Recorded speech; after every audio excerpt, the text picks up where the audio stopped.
Hi darlings, you want to meet me? দক্ষিণী সিনেমার তারকা অভিনেতা প্রভাস তার অভিনীত বহুল আলোচিত সিনেমা কল্কি 2898 এডি নাগ অশ্বিন পরিচালিত এই সিনেমায় তার সহশিল্পী হিসেবে রয়েছেন অমিতাভ বচ্চন, কমল হাসান, দীপিকা পাডুকোন, দিশা পাটানির মতো শিল্পীরা। করোনা সংকট সহ নানা কারণে পিছিয়ে যায় 600 কোটি রুপি বাজেটের এই সিনেমার মুক্তি। সব বাধা পেরিয়ে 27 জুন বিশ্বের 5600 পর্দায় মুক্তি পেয়েছে সিনেমাটি। মুক্তির পর বক্স অফিসে ঝড় তুলেছে এটি।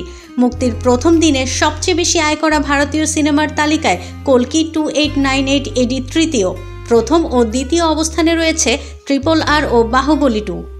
স্যাকনিলকের তথ্য অনুসারে কল্কি 2898 এডি সিনেমা মুক্তির 3 দিনে শুধু ভারতে আয় করেছে 220 কোটি রুপি।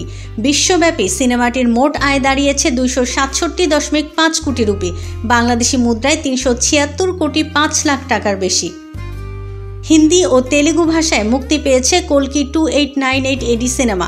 পাশাপাশি তামিল, মালায়ালাম, কন্নড়, ইংরেজি ভাষায় ডাবিং করে মুক্তি দেওয়া হয়েছে এটি।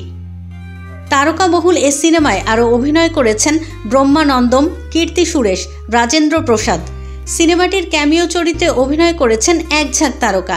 এ তালিকায় রয়েছেন দক্ষিণের প্রখ্যাত নির্মাতা SS রাজামৌলি, বিজয় দেবরকোন্ডা, মৃণাল ঠাকুর, দুলকার সালমান, রাম গোপাল ভার্মা, মালবিকা প্রমুখ।